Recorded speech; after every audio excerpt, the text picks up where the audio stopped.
counterpoints and inventions. And a lot of them are just meditations on subway advertisements, just commuting through New York City, and just making sense of a lot of the imagery that you're just basically surrounded by when you commute. So here's the first one. Counterpoint, a better smile is a better life. In my trajectory, the break of a heart, in my implosion, forgetting my memory, an abrupt ask, how did it feel to fall that way, cracking at that part of you? My answer in the crutch below my breast salvage my own private Guadalupe. There exists a beauty, I'm told, it troubles, though naturally no one listens. Punctured or punctuated, now that we have it, what will we do? Somebody wants to know. In devastation, I find the miracle of my being rendered in my mouth. Chipped apart, I rediscovered a propensity for a new pronunciation. For now, I keep my eye in the palm of my hand to keep safe from the general direction of others. I too want to remember myself when I am old, all the things I have seen. Transubstantiating through teeth, a fissure tells everything I want to know. I see my consultation waiting, a subterranean medic below the largest storehouse for all things saccharine, all lovely things for rotting the bone. Counterpoint, rush hour. The passing of a changing sane. Once I was a thief, but now I only pay attention. Standing still, time waits as though for the right picture.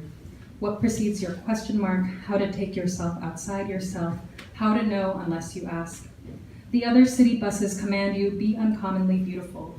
I couldn't quite explain, but at some point, commandments unraveled and everything became so distant. Odds fell at ends with themselves. Beautiful began to mean evident, and evident always means definable. I never wanted to be a rebellion, but I came to you with an inscription, how to be anonymous in a world full of names.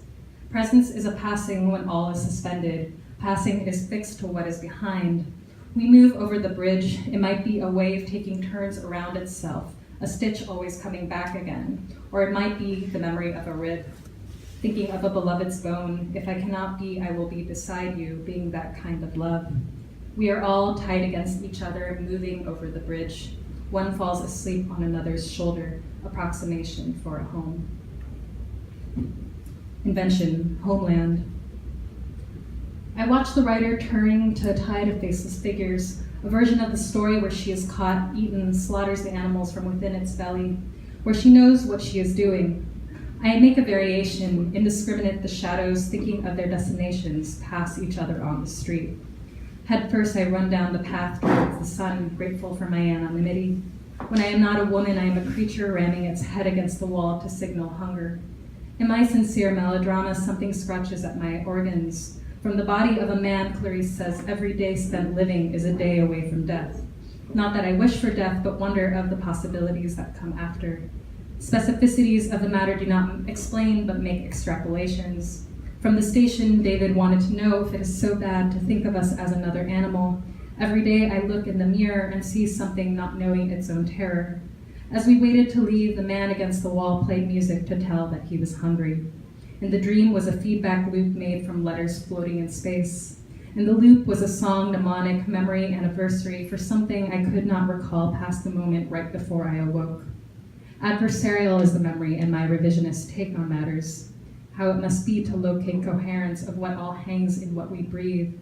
In another version of the story, it is the wolves who depart from a plague that wish to gut them alive, though no one is hurt in the process. In another version of the story, nobody misses anything that happened before the revelation.